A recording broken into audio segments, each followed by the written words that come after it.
এই সরকার যে কোনো মূল্যে তিস্তা ব্যারেজ মহাপরিকল্পনা বাস্তবায়ন করবে। কৃষির সাথে আরেকটি বিষয় ওতপ্রোতভাবে জড়িত।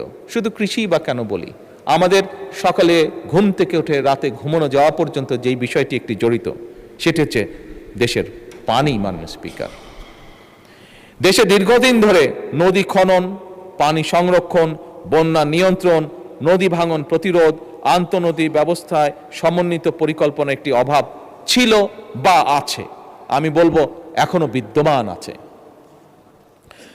মাননীয় স্পিকার, সুতরাং নদীর যে নাব্যতা, প্রায় আমরা দেখি নদীগুলোতে হয় বন্যা হচ্ছে অথবা নদীগুলোতে পানি শুকিয়েছে। সবকিছু মিলে নদীর যে নাব্যতা, এটি ফিরিয়ে এনে, এগুলিকে খনন করার মাধ্যমে এগুলোকে ফিরিয়ে এনে দেশে বন্যা খরা থেকে মুক্ত রেখে, একই সাথে মাননীয় স্পিকার, সারা বছর যাতে আমাদের কৃষক ভাইরা, মাননীয় স্পিকার, আমি এমন জায়গায়ও গিয়েছি যেখানে বর্ষাকালেও, যেখানে পানি থই থই করে বর্ষাকালে, সেখানেও আমরা দেখেছি অনেক খালে পানি থই থই করছে, কিন্তু খাল থেকে কিছু দূরে কৃষক পানির অভাবে তার জমিতে সেচ দিতে পারছে না।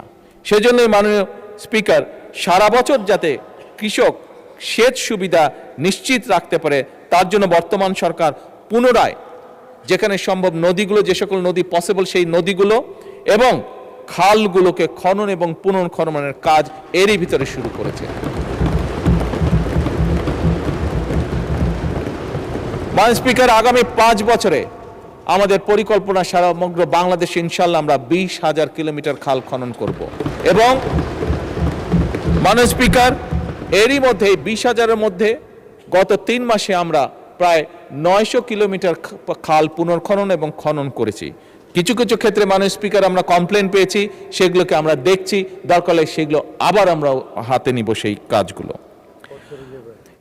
মাননীয় স্পিকার, আমাদের সংসদ সদস্যরা, বিশেষ করে দেশের উত্তরাঞ্চল থেকে যে সকল সংসদ সদস্য নির্বাচিত হয়েছেন, সেটি রাজশাহী হোক অথবা সেটি রংপুর বিভাগ হোক না কেন, প্রত্যেকেরই দুটি বড় কনসার্ন হচ্ছে পানি, পদ্মা, তিস্তা।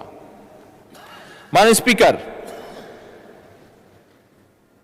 বিএনপি সরকার বরাবরই কৃষি বা কৃষি বান্ধব সরকার। বিএনপি সরকার যখনই সুযোগ পেয়েছে দেশ পরিচালনার, সকল সময় নিশ্চিত করার চেষ্টা করেছে যে আমরা দেশের মানুষের পানি যাতে নিশ্চিত রাখতে পারি, পানির প্রবাহ। এবং সে কারণে মাননীয় স্পিকার, বর্তমান সরকার পদ্মা ব্যারেজ নির্মাণের উদ্যোগ গ্রহণ করেছে, যা